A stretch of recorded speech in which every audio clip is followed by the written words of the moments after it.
Instagram पे ना screen time आता है। Yes. मेरी एडवाइस होगी जितने भी लोग सुन रहे हैं ना, एक बार जाके देखो आपका टाइम स्पेंड कितना है। हमें लगता है हमने 15-20 मिनट किया, 6-6 घंटे हम इंस्टाग्राम पे हैं। अब जैसे कोई भी एडिक्शन होती है, जब हम छोड़ना चाहते हैं कितने विड्रॉल सिम्टम आते हैं। उन विड्रॉल सिम्टम्स को मैनेज करना सीखते हैं, एक एक सिम्टम को कैसे मैनेज करें। ओके, मेरे को तब तक बाउंड्रीज हर चीज में जरूरी है। चाहे वो 100%। आपकी अपनी एक्सपेक्टेशंस खुद से हैं, चाहे आपकी एक्सपेक्टेशंस किसी और से हैं, फैमिली से हैं, वर्क पे हैं, जी जी सोशल जी, मीडिया जी, से भी हैं। It takes years Yes. लग जाते हैं to learn how to set that boundary. बहुत बढ़िया। लेट्स से कि मेरे मदर इन लॉ के साथ कोई प्रॉब्लम हो जाए, मैं बदतमीजी करने की जगह उनको प्यार से ये भी कहती हूँ, मॉम मुझे नहीं अच्छा लगा आपने क्या बोला है। जी, अब डिपेंड करता है ऑब्वियसली कि वो बंदा रिसीव कैसे करता है। पर ज्यादातर लोग आप अच्छे से बोलोगे ना तो वो रिसीव भी अच्छे से ही करेंगे। बिल्कुल सही बात वो है। रिएक्ट भी तब करते हैं जब आप बदतमीजी करोगे। जी जी, तो आप वो ये तो एक्सपेक्ट नहीं कर सकते आप गंदे से बात करो, वो बड़े प्यार से बोले। जी, मैं भी जब बड़ी यंग थी, हमारी नई नई मैरिज हुई थी, मुझे बड़ा अकेले रहने का बड़ा शौक था। ना अकेले रहेंगे, हम पेरेंट्स के साथ नहीं रहेंगे। जैसे जैसे आप एज करते हो ना, आपको रियलाइज होता है पेरेंट्स का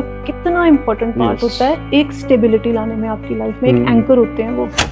गुड मॉर्निंग एवरीवन, आप सबका बहुत बहुत स्वागत है हमारे आज के शो में। काबिल तारीफ आज के हमारे गेस्ट बहुत ही खास हैं, कंसल्टेंट साइकेट्रिस्ट हैं, लंदन में प्रैक्टिस कर रहे हैं, रिचा भाटिया। सो आज बहुत ही खास डिस्कशन करेंगे उनके साथ। मैरिजेस कैसे इफ़ेक्ट होती हैं in negative way, in positive way social media से, क्योंकि सोशल मीडिया का बहुत बड़ा रोल आ चुका है हमारी लाइफ में। एक पार्ट बनता जा रहा है हमारी लाइफ का, हम डिनाई नहीं कर सकते।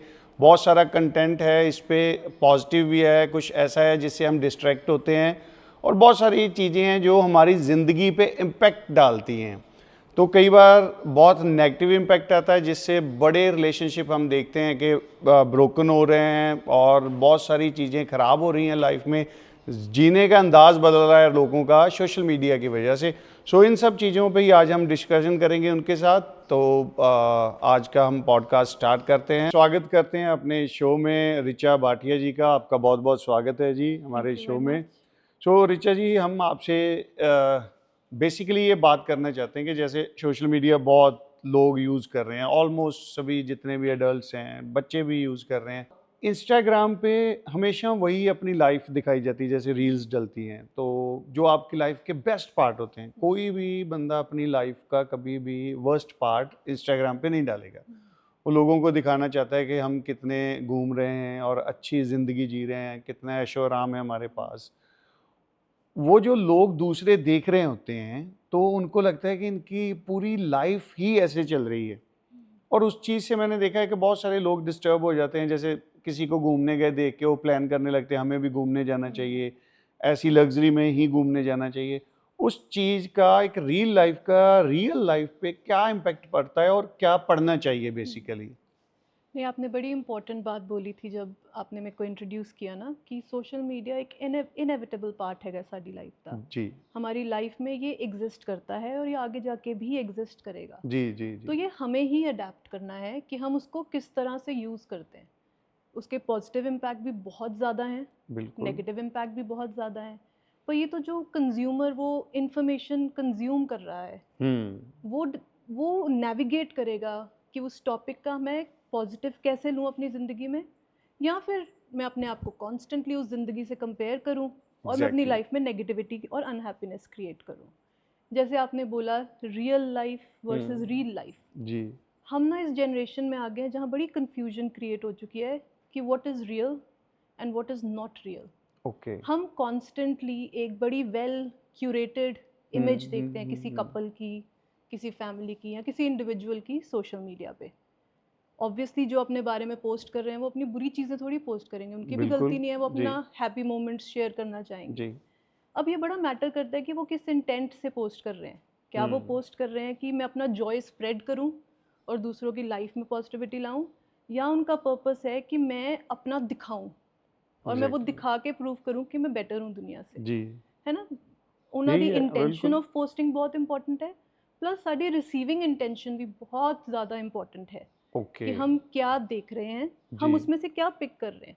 For right. एग्जाम्पल मैं देखूं, एक बड़ा ब्यूटीफुल कपल है जो वर्क पे भी जाते हैं, जी। जो इन्जॉय भी करते हैं अपना टाइम, हम्म। उनकी प्रोफेशनल सक्सेस है, उनकी पर्सनल सक्सेस है। मैं उससे अपने गोल्स निकालूं कि मेरे को भी ऐसे ना अपना एक लाइफ पार्टनर बनाना है जिनके साथ हम टुगेदर ग्रो करें। जी पर मेरी लाइफ बिल्कुल अलग है, उनकी लाइफ बिल्कुल अलग है, और मैं कहूँ कि हाँ भाई वो यूएस ट्रिप पे गए हैं, जी जी मैं भी यूएस ट्रिप पे जाना है, वो बेवकूफ़ी है। वो ओके आप कैसे कह सकते हो कि उनकी फाइनेंशियल सिचुएशन क्या है, वो किस रीज़न से गए हैं, आप वो कंपेयर नहीं कर सकते। आप उसमें से ये मैसेज ले सकते हो कि वो ट्रैवल कर रहे हैं, ट्रैवलिंग आपकी नॉलेज बढ़ाती है, आप घूमते हो, नए लोगों से मिलते हो, तो मैं किसी नई जगह जाऊँ, मेरे लिए वो नई जगह जलंधर भी हो सकती है। 100%। पर अगर आप उसमें से ये पिक करते हो कि मैं यूएस ही जाना है, और उस चक्कर में आप अपने पार्टनर को कल पाते हो कि हमें पैसे बनाने हैं, सेव करने हैं, हमारी सारी सेविंग लगा दो, पर मैं पोस्ट करना है कि मैं यूएस गई हूँ उनकी तरह, वो गलत है। एग्जैक्टली तो बिल्कुल हम सही क्या बात। पिक करते हैं उससे, वो बहुत इम्पोर्टेंट है। बहुत सही आपने बात बोली कि मेरे लिए जलंधर भी एक नई जगह हो सकती है, हम एक्सप्लोर करने जा रहे हैं। एंड उसका सबसे बड़ा पार्ट ये है कि हम एक रिलेशनशिप बिल्ड करने जा रहे हैं। अगर कोई हस्बैंड बहुत मुश्किल से पैसे इकट्ठे करके जो उसकी सेविंग है आगे फ्यूचर के लिए रखी है, उसको 10 दिन के ट्रिप पे ही इन्वेस्ट कर देगा, तो वो वहाँ जाके कंफर्टेबल नहीं रह पाएगा, वो हॉलीडेज इंजॉय नहीं कर पाएगा और उस पर और स्ट्रेस आएगा।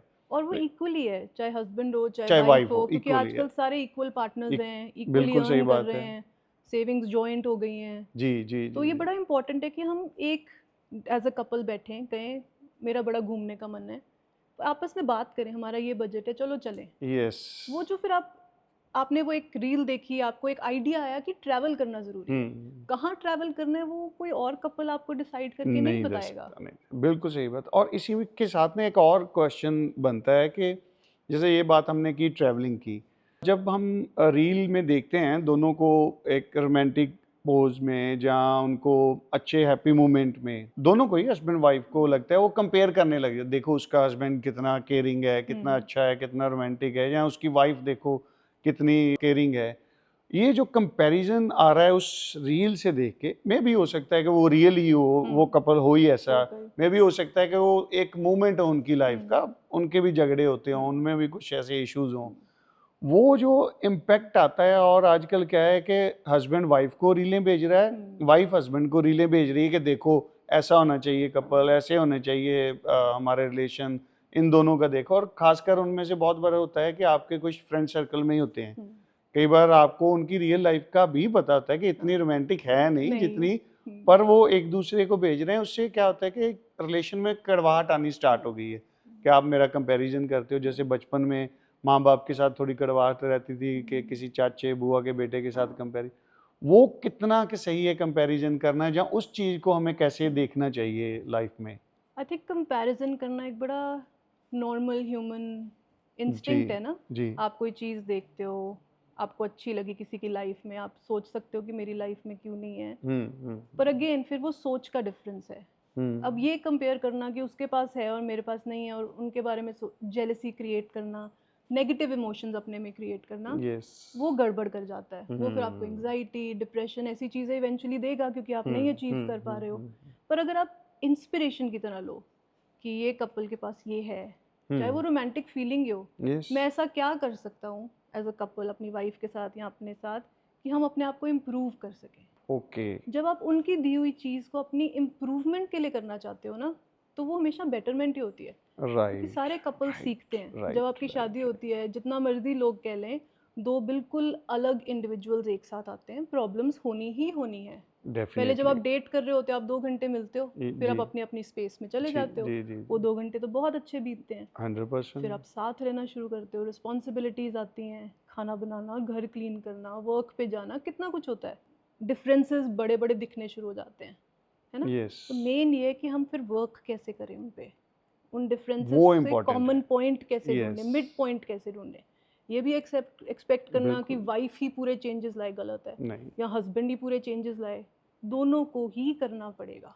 यस, ये बहुत आपने देखो बहुत प्यारी बात कही कि अगर हम वो रील देख रहे हैं तो हम वाइफ को भेजें या वाइफ हस्बैंड को भेजें कि देखो उसका हस्बैंड या उसकी वाइफ कितनी रोमांटिक है, उसको भेजने की जगह पे आप अपने में चेंजेस लेके आओ। हाँ। और ये बहुत बड़ी बात है कि हम किसे बदल सकते हैं, अपने आप को, हम्म, दूसरों को नहीं। हम्म, जब हम किसी पे थोपने की कोशिश करते हैं तो वो रिश्ते और खराब होते हैं, सुधरते नहीं हैं। प्रेशर बड़ी में तो अच्छी बात जनरली कही चीजें आपने, क्रम्बल ही करती हैं, बिल्कुल सही है ना। बात हम है। हमेशा कहते थे वो प्रेशर डालोगे तो डायमंड की तरह शाइन करोगे, पर हर एक पे नहीं वो एप्लीकेबल होता। कई नहीं, लोग प्रेशर में बिल्कुल क्रम्बल कर जाते हैं। तो आपको जानना है कि आपका पार्टनर फ्लरिश किस तरह से करता है। एग्जैक्टली। कई पार्टनर्स फ्लरिश करते हैं बड़े प्यार से समझाने से, कईयों जी, को थोड़ी ज़्यादा स्टर्न बाउंड्रीज चाहिए होती हैं, पर वो आपकी बिल्कुल बड़ी इंडिविजुअल नीड्स हैं। वो आप एक कपल का स्नैपशॉट देख के नहीं डिसाइड कर नहीं कर सकते। सकते, मैं बिल्कुल कल सही को बात। आपको आपकी वाइफ के साथ देखूँ कहूँ 100% मैं तो 15 मिनट 1 घंटा डिनर पे गई हूँ, क्या कपल है, कोई प्रॉब्लम ही नहीं है जी, उनमें, जी, जी, तो जी। ये तो मेरी सोच और मेरी बेवकूफ़ी है। हाँ, वो तो 100% हर रिलेशनशिप यस, में प्रॉब्लम होती है। होती मेन ये डेफिनेटली। आप उन प्रॉब्लम्स पे वर्क करो और इम्प्रूव करते रहो। ये आपने और बहुत क्लियर बात कही, कैसे इम्पेक्ट करती है बात उन पे, किसी को प्यार से समझाना। जैसे अगर मैं अपनी एग्जांपल लूँ, अगर मैं कोई बात कह रहा हूँ कि मुझे ये काम करना है, अगर मुझे मेरे वाइफ या मेरे मदर इमीडिएटली वहाँ पे कहेंगे नहीं नहीं तूने ये नहीं करना, तो मुझे बहुत बुरा लगता है। हाँ।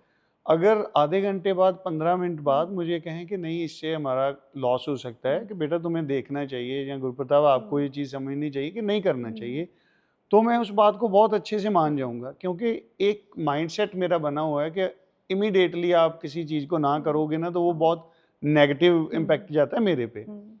तो ये तो मेरा पार्ट है ना कि मैं अपनी फैमिली को ये बात समझाऊं कि मेरी नेचर ऐसे वर्क कर रही है, आप प्लीज़ इस चीज़ का ध्यान रखें, और अपने पार्टनर की भी नेचर में देखूं कि कैसे वर्क कर रही है, मैं उसका ध्यान रखूं। बिल्कुल। आपने बड़ी अच्छी बात। और देखो, जैसे हमने शुरू में बात की कि सोशल मीडिया बहुत लाइफ में जगह ले चुका है हमारे, और जिस चीज़ को हम देखते हैं उसका इम्पैक्ट भी आता है।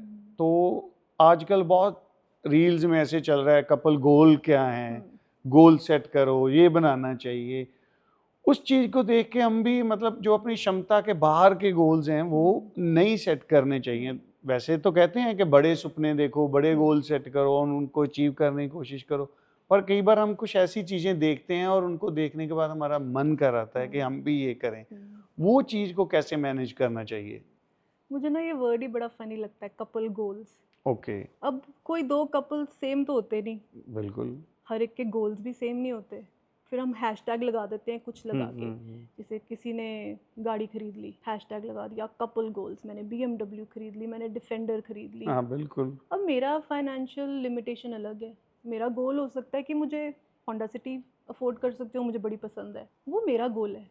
मैंने उनको एग्जैक्टली। देखा कि क्या मेहनती कपल है, इन्होंने कमाया और अपने लिए कुछ बड़ा बनाया, मुझे खुशी हुई उनके लिए। जी। जेलसी नहीं होनी चाहिए। ओके, जब जेलसी आ जाती है ना, फिर आप क्या करते हो, आप उनको कॉपी करने की कोशिश करते हो कि मैं उनसे बिल्कुल। वन अप कैसे हूँ। वो वन अप का जो पंगा है ना, वो आपकी लाइफ खराब कर देता है। बिल्कुल सही क्योंकि फिर बात। आप अपने पार्टनर पे प्रेशर, खुद पे प्रेशर, लड़ाइयाँ झगड़े, नहीं अचीव कर पा रहे हो, फ्रस्ट्रेशन, एंग्जाइटी क्रिएट होती है इतनी ज़्यादा। फिर अगर वो गोल मीट नहीं कर पा रहे हो क्योंकि आपने अनरियलिस्टिक एक्सपेक्टेशन बना ली है किसी को देख के। गोल्स रखना बुरी बात नहीं है, अपनी हैसियत से ऊपर भी गोल्स रखने चाहिए। बिल्कुल सही बात है। आप ये तो नहीं कह सकते मैं सारी ज़िंदगी इतने छोटे घर में ही रहूँगा। क्यों? आप अपना बड़ा भी बनाना चाहोगे, आप मेहनत करके बनाना चाहोगे, पर बिल्कुल किसी सही का बात है। देख के नहीं बनाना चाहोगे। यस, किसी का देख के बनाओगे तो आप सारी ज़िंदगी कलपते ही रहोगे कलपती कि रहोगे। हम अचीव नहीं कर पाए। प्लस वो नेगेटिव फीलिंग्स, जब जहाँ नेगेटिव इमोशंस जुड़ जाते हैं, वहाँ हैप्पीनेस कैसे क्रिएट नहीं हो हो ही नहीं सकती। सकती। 100% सही बात है। देखो, अगर सपोज किसी ने इतना मेहनत करके या प्रेशर बना के वो गोल अचीव कर भी लिया, तो जो उस अचीवमेंट में आपका 2 महीने, 10 महीने या 2 साल निकले हैं, उसमें आप इतने टॉक्सिक, खुद ही इतने टॉक्सिक हो गए हो, आपका रिलेशन ही इतना बुरा हो गया है, आप एक दूसरे के साथ वो अचीव करने के बाद भी खुशी नहीं जॉय मिलेगी। नहीं है। हाँ। मैं आपको अपना यहाँ पे ना एक पर्सनल एक्सपीरियंस शेयर करता हूँ। मैंने अपनी ज़िंदगी में फर्स्ट गाड़ी ली इनोवा, और मुझे बड़ा शौक था कि इनोवा लूँ, और अच्छी गाड़ी है। तो जब मैंने इनोवा कार ली तो मुझे ना रोड पे फॉर्च्यूनर चलती दिखनी शुरू हो गई। मैंने कहा यार उसके पास तो फॉर्च्यूनर है, इनोवा से बड़ी गाड़ी है, फॉर्च्यूनर का टौरा ही अलग है। तो मुझे इनोवा अच्छी नहीं लगी। 10 दिन के बाद मुझे अपनी गाड़ी अच्छी लगनी बंद हो गई। रोड पे सिर्फ मुझे वही रेड कारपेट फंडा फॉर्च्यूनर ही दिखे। तो मैंने 1 साल के बाद, 1 या 1.5 साल के बाद अपनी गाड़ी चेंज कर दी, मैंने फॉर्च्यूनर ले ली। तो मेरा दोस्त उन्हीं दिनों में एक इम्पोर्टेड कार लेके आया, मर्सिडीज़। तो मुझे उस गाड़ी के बाद लगने लगा कि मर्सिडीज या BMW होनी चाहिए, ये तो बहुत अच्छी गाड़ी है, मतलब कितना कंफर्ट है। फॉर्च्यूनर अच्छी ही नहीं लगी मुझे। मैंने 1-1.5 साल बड़ी मुश्किल से वो गाड़ी चलाई, फिर मैंने BMW X1 ली, और बहुत मुश्किल से औखा हो गया, क्योंकि मैं नहीं अफोर्ड कर सकता था वो गाड़ी रखनी, इतने पैसे नहीं थे मेरे पास। तो जब मैंने वो गाड़ी ली ना, तो फिर भी मुझे खुशी वो फील नहीं हुई कि मैंने गाड़ी ली, क्योंकि घर में जब वो गाड़ी लेके आए, घर वालों ने कहा तुम्हें नहीं लेनी चाहिए थी, हम अफोर्ड नहीं कर सकते, बिना डिस्कशन कैसे ले ली तुमने अकेले में, ये गलत बात है आपकी। और मैंने बड़ी मुश्किल से वो कार ली। फिर मुझे समझ आ गया कि मेरी खुशी कुछ इस तरीके से नहीं है, किसी के पास क्या है वो मेरे पास होना चाहिए, मैं अपनी ज़िंदगी को काट काट के उसमें लगा दूं सारा, जो मेरे पास है उसकी वैल्यू करने में मेरी खुशी है असल में। तो उसके बाद मेरे पास छोटी गाड़ी भी रही और मैंने उसको बहुत रेलिश किया, एंजॉय किया। तो ये चीज़ समझने की बात है कि आपकी ज़िंदगी दूसरों से बहुत अलग है। आप अगर अपने, मैं थोड़ा सा यहाँ पे एक ना और एग्जांपल दूंगा, शायद एक मूवी थी या स्टोरी थी, मे बी मूवी थी, या मेरे मम्मी ने मुझे ये बात बताई थी कि उन्होंने कोई मूवी देखी थी, तो उसमें किसी ने किसी का हार लिया मांग के किसी फंक्शन पे जाने के लिए, तो बहुत खूबसूरत डायमंड का हार था, और वो लड़की अपनी फ्रेंड के गले में वो हार देख के बड़ी खुश होती थी। तो एक दिन उसने फंक्शन पे जाना था, उसने उससे बोरो कर लिया वो नेकलेस, तो वो गुम गया। अब तो इतना को महंगा हार था वो, तो उन बेचारों ने अपनी पूरी ज़िंदगी की कमाई से वो नया हार खरीदा, लोन कराया, उनको वापस किया वही हार बोल के कि जो हमने आपसे बोरो किया था हम वापस कर रहे हैं। और उनकी पूरी ज़िंदगी मैस होगी। 20-25 साल बाद वो दोस्त आपस में मिले, तो उन्होंने देखा कि इनके तो हालात ही बहुत बुरे हो गए हैं जिन्होंने बोरो किया था उनके। तो वो पूछती क्या हो गया तुम्हारी ज़िंदगी में, इतने बुरे दिन कैसे आ गए? कहते हैं हमने याद है आपसे एक बार आपका हार बोरो किया था, तो वो हमसे गुम हो गया था, फिर हमने अपनी जो सब कुछ था बेच के आपको डायमंड का नया, कहती वो मेरा नकली हार था, आर्टिफिशियल हार था, वो 1000-1500 रुपए का हार था जो मैंने आपको दिया था। तो मुझे ये बात तब से दिमाग में है कि जो दिख रहा है वो कई बार रियल नहीं होता, हम उस बनाने के चक्कर में अपनी ज़िंदगी खराब। और आपने बहुत ही अच्छे से इन सब चीज़ों को क्लियर किया है। सोशल मीडिया, अगेन रिलेशनशिप, उसी पे वापस आते हैं। आजकल मैं देखता हूँ मेरे दोस्त भी, कई बार मैं भी, और मोस्टली आप बस में जाओ या ट्रेन में जाओ, कहीं ऑफिस में जाओ, वेटिंग एरिया में बैठ रहे हो, हॉस्पिटल में बैठ रहे हो, जहाँ फैमिली में भी बैठे हुए हो, अगर 5 जने बैठे हो तो 5 फ़ोन ऑन है और वो स्क्रॉल कर रहे हैं, एक दूसरे से बातें नहीं कर रहे हैं। आपके पास ही बैठा बंदा आपको रील भेज रहा है और बोल रहा है ये मैंने अभी रील भेजी, ये देख। वो आपस में बात नहीं कर रहे हैं, वो स्क्रोलिंग कर रहे हैं। वो चीज़ बहुत बुरा इम्पैक्ट डाल रही है। इस चीज़ का एक तो आप ये हमें क्लियर करें कि क्या बुरा इम्पैक्ट आ रहा है, रिलेशनशिप इससे कैसे हम दूर जा रहे हैं, इसको हम पॉजिटिवली कैसे अपनी लाइफ में इन्वॉल्व कर सकते हैं। थिंक एज अ कपल ना बड़ा इंपॉर्टेंट ਹੁੰਦਾ ਤੁਸੀਂ मीनिंगफुल टाइम स्पेंड करो। ਇਹ ਨਹੀਂ ਕਿ ਬਸ ਤੁਸੀਂ ਬੈਠੇ ਹੋ ਇੱਕੋ ਕਮਰੇ 'ਚ ਤੇ ਕੋਈ ਗੱਲ ਹੀ ਨਹੀਂ ਹੋ ਰਹੀ। ਇਵੈਂਚੁਅਲੀ ਓਬਵੀਅਸਲੀ ਤੁਸੀਂ ਜਦੋਂ ਰਿਲੇਸ਼ਨਸ਼ਿਪ ਵਿੱਚ ਗਰੋ ਕਰਦੇ ਹੋ ਇੱਕ ਕੰਫਰਟੇਬਲ ਸਾਇਲੈਂਸ ਆ ਜਾਂਦੀ ਹੈ, ਪਰ ਉਹ ਅਚੀਵ ਕਰਨ ਲਈ ਤੁਹਾਨੂੰ ਬੜੇ ਸਾਲ ਲੱਗਦੇ ਆ। ਇਨੀਸ਼ੀਅਲ ਬਿਲਡਿੰਗ ਕਿਸ ਤਰ੍ਹਾਂ ਹੁੰਦੀ ਹੈ? ਆਪਣੀ ਇਨਰ ਫੀਲਿੰਗਸ, ਇਨਰ ਇਮੋਸ਼ਨਸ, ਆਪਣੀ ਇਨਸਿਕਿਉਰਿਟੀਜ਼ एक दूजे नाल शेयर करके, ताकि ਅਸੀਂ एक दूसरे को ज़्यादा अंडरस्टैंड कर जी सकें, जी है ना? जी पर मेन प्रॉब्लम क्या आ जाती है तब जब हम थके टूटे आते हैं पूरे दिन के, हमें होता है हमें कोई डिस्टर्ब ना करे। अब वो वैलिड फीलिंग है, आपको चाहिए थोड़ा टाइम अनवाइंड करने के जी, लिए, तो आप वो उसको अपना मी टाइम समझ के आधा घंटा ले लो, यस 40 मिनट्स ले लो। पर वो जो नया कॉन्सेप्ट आया ना कि मुझे मी टाइम चाहिए, कपल्स दोनों बेड पे बैठे हैं, लेफ़्ट पे एक राइट पे एक, अपना फ़ोन निकाल के बैठे हैं, कोई इंटरेक्शन नहीं है, कुछ नहीं, हंस रहे, कोई ईमेल आ रही है एकदम से हंस पड़े, कोई रील आई एकदम से हंस पड़े, किसी की बुरी रील आ गई तो बड़ा अफसोस हो गया। ये इमोशन कितने फ्लक्चुएट कर रहे हैं। हम एक रूम में बैठ के कितने इमोशंस एक्सपीरियंस कर रहे हैं, पर हम एक दूसरे से वो शेयर नहीं कर रहे हैं। That is not sharing of emotions और फीलिंग्स। आप आइसोलेटेड इमोशंस फील कर रहे हो, और वो इमोशंस जिनका आपसे कोई लेना देना नहीं है, जो दुनिया के इमोशंस हैं, आप आपस बात नहीं कर रहे हो। कोई रील अच्छी लग गई, मैंने भी किया है, मैं कुछ महीने पहले social media completely shut down कर दिया। 6 महीनों से मैं सोशल मीडिया पे नहीं हूँ। जी जी जी। क्योंकि मैं क्या कर रही थी, मैं भी अपने बेडरूम में होती थी ना, मेरे हस्बैंड अगर नीचे हैं, उनको फीफा खेलने का रात को बड़ा शौक है, वो नीचे, मैं उनको कोई सी फनी डॉग की वीडियो भेज दी, किसी की भेजी जा रही हूँ, फिर वो रिप्लाई नहीं कर रहे और मैं चिढ़ रही हूँ। ओके। तो मेरे हस्बैंड ने एक दिन मुझे बोला, इसका पॉइंट क्या है, मेरे से बात तो करो। वो बिल्कुल। चीज़ ना मुझे बड़ा हिट की कि वो टाइम जो मैं अपने हस्बैंड के साथ बैठ के अपनी डीपर इमोशंस, जिसको कहते हैं ना इमोशनल इंटीमेसी, यस। हर रिलेशनशिप में इमोशनल इंटीमेसी बहुत ज़रूरी है। जी। क्योंकि अगर आप में वो नहीं है तो आप ट्रस्ट कैसे डेवलप करोगे, एक दूसरे 100%। में फेथ कैसे आएगा, बुरी रिजिलियंस एज अ कपल कैसे, आप इंडिविजुअली बड़े रिजिलियंट ह्यूमन बीइंग हो सकते हो, but as a couple together आप एक रिजिलियंट कपल कैसे बनोगे, तभी ना जब आप अपनी इमोशंस और फीलिंग्स करोगे और अंडरस्टैंड करोगे और अपने आप को अडेप्ट करोगे। अगर हम स्क्रॉल ही करते रह गए जी। और वो टाइम हम वेस्ट करते जा रहे हैं, हमारे पास है ही नहीं ज़्यादा टाइम, बिल्कुल सही सबको बात। काम, करियर्स इतने इम्पोर्टेंट हैं, घर के काम इतने इम्पोर्टेंट है, फैमिली टाइम इतना इम्पोर्टेंट है, तो इंडिविजुअल कपल का टाइम जो आपको बिल्ड करता है वो ये स्क्रोलिंग में बहुत लॉस्ट होता जा रहा है। ओके। तो हमारे को स्पेशल स्पेस क्रिएट करनी पड़ेगी। राइट। जब हम अपने बेडरूम में आते हैं, जी। हम क्यों नहीं डिसाइड करते कि 1 घंटा हमारे हाथ में फ़ोन नहीं होना चाहिए। यस। अब जब नहीं होगा, जो कपल्स बात नहीं भी करते हैं, जिनके पास कई बार कुछ बात करने को ही नहीं है, कुछ बात कर लेंगे, किसी के बारे में बात कर लेंगे, कुछ तो होगा जिससे वो कनेक्ट करेंगे जो उनकी लाइफ में रेलिवेंट है। राइट। आपका डे राइट कैसा राइट गया आप ये बता दोगे, जी। मे बी आपकी कोई बड़ी वर्क प्रॉब्लम चल रही है, फिर आपको सोल्यूशन मिल जाएगा अपने पार्टनर हो से। सकता है। सोल्यूशन नहीं मिला तो एटलीस्ट एक स्पेस टू वेंट मिल जाएगी, वेंट मिल जाएगा। कि आपने अपने वो इमोशंस थोड़े अपने शेयर कर लिए, वो आपका हैवीनेस हल्की हो गई। बहुत सही पर बात अगर है। आप सोशल मीडिया पे ही देखते रहोगे, ओ ये तो यूके चले गए, यहाँ चले गए, यहाँ चले गए, इसने ये खरीद लिया, इसने, वो क्या वैल्यू ऐड कर रहा है आपको। कभी कभी अच्छा लगता है, सब करते हैं, पर बिल्कुल। वो नॉर्म नहीं बन जाना चाहिए। वो एक्सेप्शन होनी चाहिए कि कभी मैंने फ़ोन उठाया, मैंने देख ली, अच्छी लगती चीज़ें देखना, बिल्कुल। किसी ने अच्छे कपड़े पहने हैं, कोई अच्छा घूम रहा है, मज़ा भी आता है देख के। कोई यस आप, बिल्कुल। जैसे मैं कभी किसी कंट्री नहीं गई हूँ, कोई घूम रहा है, मुझे बड़ा अच्छा अच्छा लगेगा लगता है। कि मेरे को वो दिखा रहे हैं वो कंट्री। पर कॉन्टिन्यूसली उस हाँ, चीज को वो उसको रूटीन नहीं बनना नहीं चाहिए। बनना चाहिए। वो एक सोर्स ऑफ एंटरटेनमेंट है, वो आपका रूटीन नहीं है। रूटीन नहीं।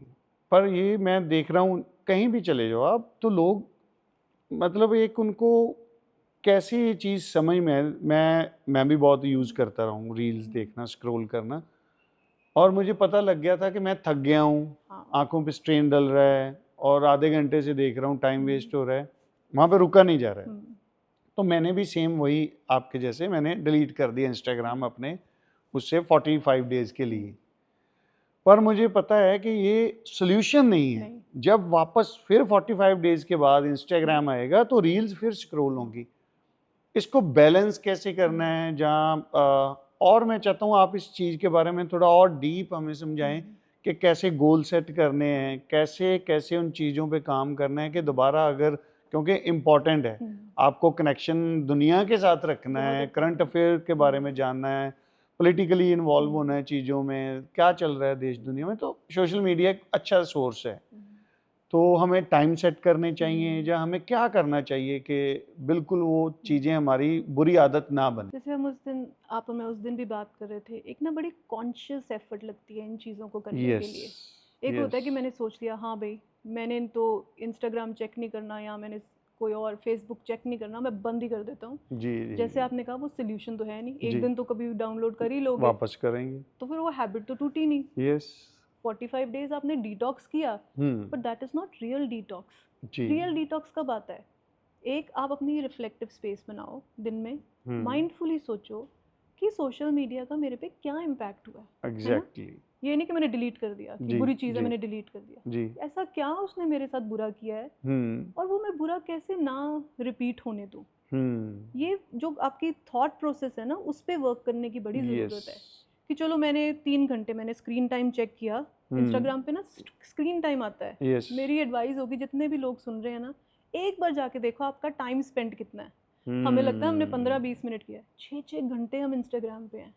ओके। वेले बैठे हैं ना, फोन यहाँ पड़ा, हम उठा के देखना शुरू कर देते। वो जो एक एडिक्शन काइंड ऑफ चीज़ है ना, एक विड्रॉल आता है।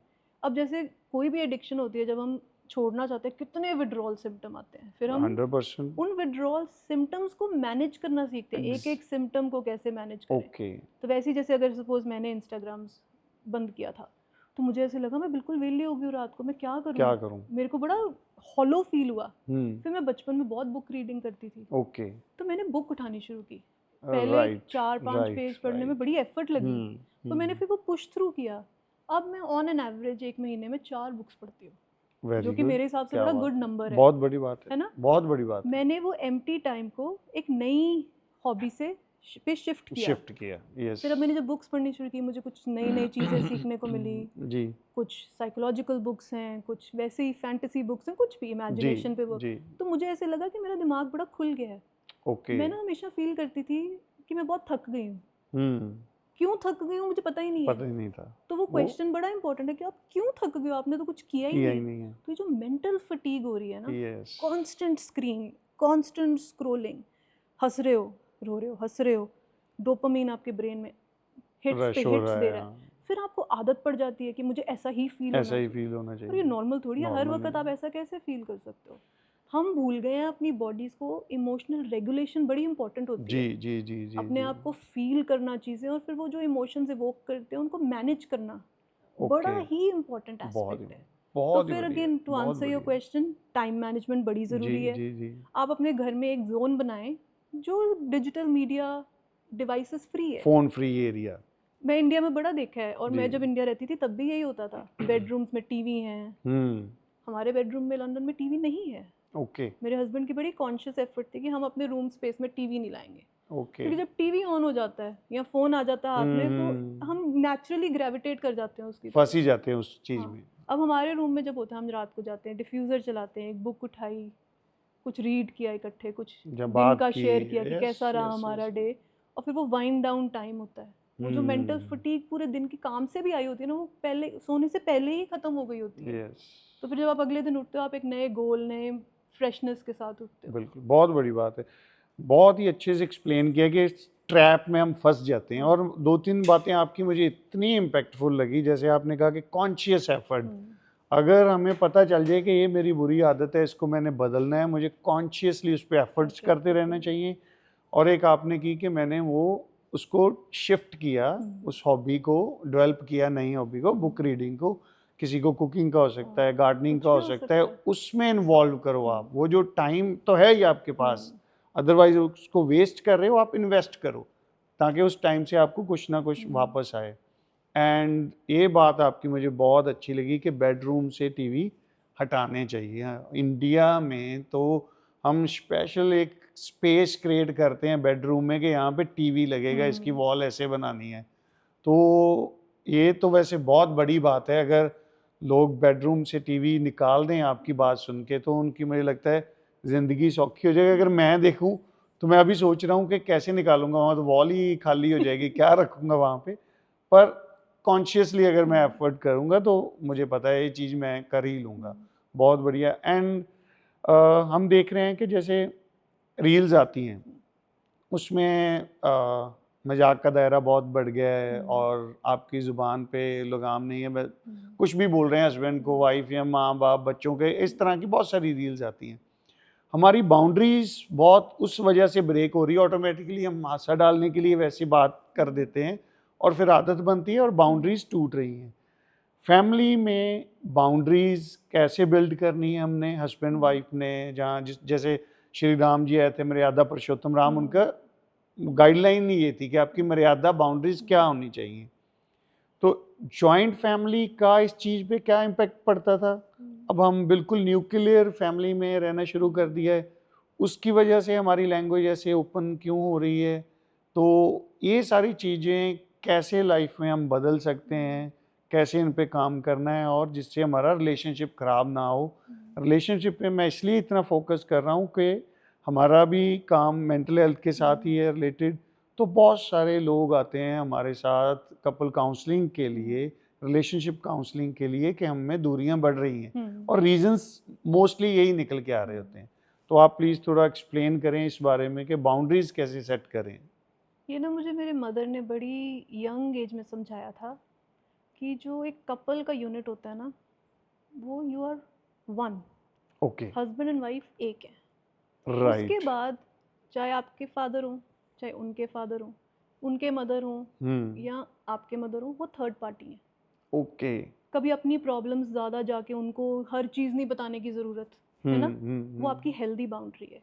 ये यस, मेरे और मेरे हस्बैंड के बीच की बात है, ये मैंने अपने आप कंटेन करनी है, हमने वर्क करना है और हमने जॉइंट सोल्यूशन। चलो, फैमिली का फ़ायदा ये होता है कि कोई चीज़ बड़ी बढ़ जाए ना, कोई फिजिकल वायलेंस आ गया, इमोशनल अब्यूज़ आ गई, तो आप अपनी फैमिली को बताते हो तो वो आपको सपोर्ट करते हैं, आपको कॉन्फिडेंस देते हैं कि आप अपने लिए राइट डिसीजन ले सको। जी जी जी तो रोल ऑफ फैमिली अंडरस्टैंड करना बड़ा ज़रूरी है। इंडिया में ना बहुत डिफिकल्ट हो जाता है, हम ना जी, कल्चरली एक दूसरे की लाइफ में इतने इन्वॉल्व है ना बिल्कुल, कि वो डिटैंगल करना बड़ा मुश्किल है। और इंडिया में अपने पेरेंट्स को ना कहना भी बड़ा मुश्किल है। यस, आधी चीज़ों का सोल्यूशन होता है लर्न टू से नो ग्रेसफुली। ओके, ये भी मेरे मदर हमेशा कहते थे कि आपको हर चीज़ पे हाँ जी करने की ज़रूरत नहीं है, फिर आप फेक हो, आप आर्टिफिशियल हो, यस, आप अपना ब्रेन यूज़ नहीं कर रहे हो।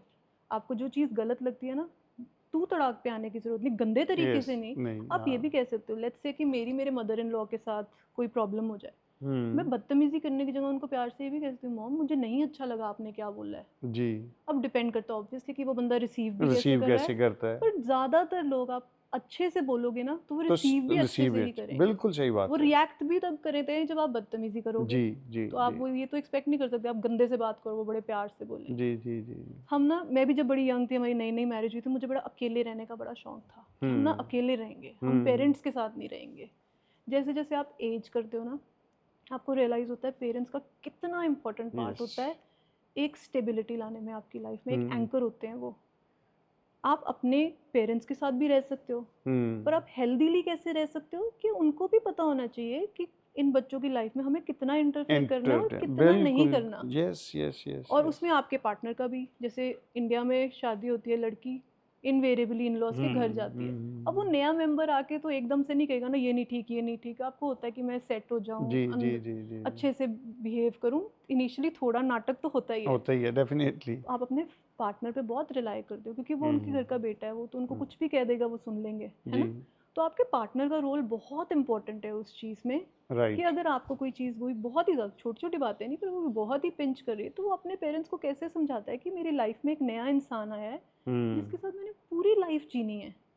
तो यस, आपका भी रोल है कि आप उसकी भी इक्वल रिस्पेक्ट करो। इसमें एक हस्बैंड का बहुत बड़ा रोल है कि वो दोनों चीज़ें बैलेंस बैलेंस कैसे कैसे करता है, करे। और एग्जैक्टली, मैं भी ऐसी नहीं होनी चाहिए कि मैं 24 घंटे अपने हस्बैंड का सर ही खाई जाऊँ कि तेरे पेरेंट्स ऐसे हैं, ये ऐसा है, वो ऐसा है। वो तो मैं प्रेशर डाल रही हूँ। बिल्कुल आपकी सही बात इंटेंट होनी चाहिए कि रिलेशनशिप बिल्ड करने हैं, है, यस, ये नहीं कि तोड़ने हैं। तो जब आप उस तरह से फैमिली के साथ रहते हो, फिर मेरे को पर्सनली बड़ा लगता है, जैसे मैं इंडिया आती हूँ ना, कई बार होता था जब मैं और मेरे हस्बैंड अगर अकेले में बात कर रहे हैं, अकेले रह रहे हैं हम लंदन में अपने घर पे, तो हम नहीं सोचते क्योंकि कोई तीसरा बंदा है ही नहीं, हम कुछ भी बोल सकते हैं। हम वो माइंडफुल नहीं होते कि हम कौन सा वर्ड मुंह से निकाल रहे हैं। यस, आसपास कोई बड़ा हो ना, आप खुद भी नोटिस करना, आप बड़ा सोच के बोलते हो अपने पार्टनर को बिल्कुल क्या सही बात कहने है, लगे हो। जी जी जी तो जी, एक तरह से वो एक थोड़ी सी कंटेनमेंट आपको देते हैं। हम कहते हैं ना कि आप बिल्कुल फैल नहीं जाते हो।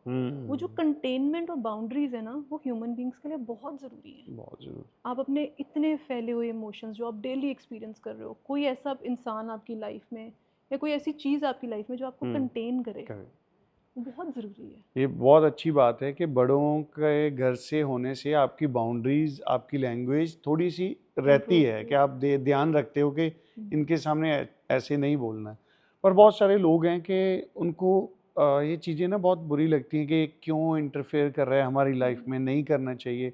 हो सकता है अपनी तरफ से जो बड़े बुजुर्ग होते हैं वो चाहते तो फ़ायदा ही है कि नुकसान ना हो जाए, ऐसे कर लो, ऐसे, वो अपनी ज़िंदगी का एक्सपीरियंस। एक्सपीरियंस शेयर कर रहे हो। तो ये अलग-अलग रहने का कॉन्सेप्ट जो है ना, मुझे 2 चीज़ों का इस चीज़ का प्रभाव लगता है कि एक, हमें रिस्पेक्ट और बाउंड्रीज़ भूल गई, इसलिए हम बड़े बुजुर्गों से अलग रह रहे हैं, हमें बर्दाश्त नहीं हो रहा है उनकी इंटरफेरेंस अपनी लाइफ में। और दूसरा, पंजाब में ख़ास करके जैसे बाहर जाने के चक्कर में, फ्यूचर बनाने के चक्कर में बहुत सारे बुजुर्ग बड़े अकेले रह गए हैं और लोग बाहर चले गए हुए हैं। तो अगर हम अच्छा रिलेशनशिप, जैसे आप बोल रहे हो, अच्छा रिलेशनशिप बिल्ड करें, जब भी इकट्ठे होते हैं लाइफ में, हम वो हाँ, अच्छा टाइम स्पेंड कर सकें, बिल्कुल। वो अच्छी मेमोरीज बिल्ड कर सकें, ये ना हो कि हमारे दिलों में उनसे मिलने की खिच्ची खत्म हो जाए, चाहे आप किसी रीज़न से अलग रह रहे हो, बिल्कुल। तो एक मिलने की वो रहनी चाहिए। और मैं समझता हूँ वो लोग बहुत लकी हैं जिनके घरों में बड़े बुजुर्ग हैं, साथ में रह रहे हैं, वो उनको रिस्पेक्ट करनी चाहिए उस चीज़ की। एंड हस्बैंड का रोल जैसे आपने बताया, ये बहुत बड़ी बात है कि एक लड़की अपना घर छोड़ के, अपना सारा कुछ रहना सहना, उसका जो अपना एक लाइफस्टाइल था, उसको छोड़ के एक नई जगह पे, नए घर पे आ रही है, किसके फेथ पे? एक लड़के के, अपने हस्बैंड के बिल्कुल। फेथ पे। तो उसकी 100% रिस्पॉन्सिबिलिटी बनती है। और आपने एक साथ में बहुत अच्छी बात कही कि मैं भी, लड़की भी मतलब ऐसी नहीं होनी चाहिए कि 24 घंटे अपने घर वाले का सिर ही खाई जाए और उसको ये बोली जाए ये बुरा है, ये अलग है, ये नहीं होना चाहिए, वो नहीं होना चाहिए। उससे फिर वो भी इरिटेट होगा। सो रिलेशनशिप बिल्ड करने में दोनों का इक्वली हाथ है, बिल्कुल। और इसमें समझदारी बहुत ज़रूरी है, बहुत बहुत बहुत ज़रूरी जरूरी है। है। आपने बहुत अच्छी बातें बताई हमें, बहुत क्लैरिटी आई इस चीज़ के बारे में, सोशल मीडिया का क्या इम्पैक्ट है। क्योंकि हम जब भी सुनते हैं सोशल मीडिया के बारे में ना, हम नेगेटिव इम्पैक्ट ही सुनते हैं कि इसका नेगेटिव इम्पैक्ट आ रहा है। इसके पॉजिटिव इम्पैक्ट भी तो है हमारी लाइफ में, बहुत हमें ज़्यादा बस है। बाउंड्रीज सेट करनी है सोशल मीडिया के साथ भी, कि क्या हमारी बाउंड्रीज हैं। मेरे को तो लगता है बाउंड्रीज हर चीज़ में ज़रूरी हैं। चाहे हंड्रेड वो आपकी परसेंट अपनी एक्सपेक्टेशंस खुद से हैं, चाहे आपकी एक्सपेक्टेशंस किसी और से हैं, फैमिली से हैं, वर्क पे हैं, जी जी सोशल जी जी मीडिया जी से भी हैं। जी।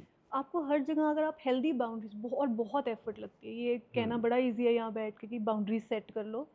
It takes years, years yes, लग जाते हैं to learn how to set that boundary. बहुत बड़ी। आपके ना 2-3 वर्ड मुझे बड़े प्यारे लगे, ग्रेसफुली नो, हेल्दी बाउंड्रीज। ये ऐसी चीज़ें अगर हमारी लाइफ में आएंगी तो वैसे ही हमारे जो इमोशन है ना, वो बहुत पॉजिटिव रहेंगे। हम कभी भी डिसरिस्पेक्टफुल नहीं होंगे, अपने साथ और लोगों के किसी और साथ के भी। साथ। अब हम हमेशा अपने साथ भी कई बार हाँ, डिसरिस्पेक्टफुल हो ही जाते हैं। बिल्कुल। तो ऐसे वर्ड अगर यूज़ करेंगे तो बाउंड्री सेट होंगी तो सारी चीज़ें अच्छी चलती रहेंगी। आपने जैसे बड़े प्यार से वो बात बोली थी ना कि आपने अपना एग्जाम्पल ही दिया, कई बार हम ही अपने पार्टनर को कंपेयर कर देते हैं। जी। जब हम किसी को कॉन्स्टेंटली किसी से कंपेयर करते हैं ना, हम ये उसकी सेल्फ इस्टीम पे बहुत चोट पहुंचाते हैं। बहुत बड़ी तो बात आपका है। इसका मतलब क्या, आपको पता ही नहीं है कि आप अपने पार्टनर की फीलिंग हर्ट कर रहे हो। जी जी तो जब आप जी। वो फीलिंग हर्ट कर रहे हो तो वो पार्टनर आप पे ट्रस्ट कैसे कैसे करेगा, करेगा? फेथ कैसे ऑब्वियसली, आएगा उसको कि ऑब्वियसली। आपके रिलेशनशिप्स ऐसे होने चाहिए, और टाइम लगेगा डेवलप जी। करने में, कि आपको हो कि this person has my back, ये मेरे बारे में कभी कुछ गलत कहेंगे क्या ही नहीं। नहीं सकता, मेरे पास बिल्कुल है। इंडिविजुअली आके वो जो मर्जी कहें, जी जी आप जी। मुझे कह सकते हो मैं गलत हूँ, मैं कैसे इम्प्रूव करूँ, नो प्रॉब्लम। पर हम्म जब आप पब्लिकली करते हो ना, तो आप अपने पार्टनर को बहुत छोटा कर हम्म। देते हो। यस। इसका मतलब है आप उनका, चाहे आपकी इंटेंशन हो ना हो, पर आप हम्म। उनका मजाक बना रहे हो 10 लोगों के बीच में। ओके। कई बार कई लेडीज रिएक्ट कर जाती हैं, या कई हम्म हस्बैंड्स रिएक्ट कर जाते हैं, कई दबा जाते हैं। जो हम्म। दबाते हैं फिर कितनी एंग्जाइटी वो उनके अंदर क्रिएट यस। करते हैं, फिर हम कहते हैं डिप्रेस क्यों हो गए। यही तो रीजन हम्म। है आपके डिप्रेशन बहुत का। इम्पोर्टेंट बात है। थैंक यू ऋचा जी, आप आए, आपने टाइम निकाला, इतनी मतलब इम्पोर्टेंट प्रीशियस बातें हमें बताई। तो बहुत बहुत धन्यवाद आपका। थैंक यू नहीं, सो मच थैंक यू जी। सो मच, थैंक बहुत यू। इन्जॉय किया, and we are all work in progress. तो कुछ छोटा छोटा शेयर करके, अब ये भी हमने बातें की हैं, जी अब जी इसका जी जी मतलब ये नहीं जो सारे सुन रहे हैं उन सबको ही सूट करें। जी। अब ये उनकी रिस्पॉन्सिबिलिटी है कि वो इसमें से क्या रिसीव लेना कैसे चाहते हैं। करते हैं? यस, बिल्कुल 100%। ठीक है जी, thank you so thank much. You. Thank you.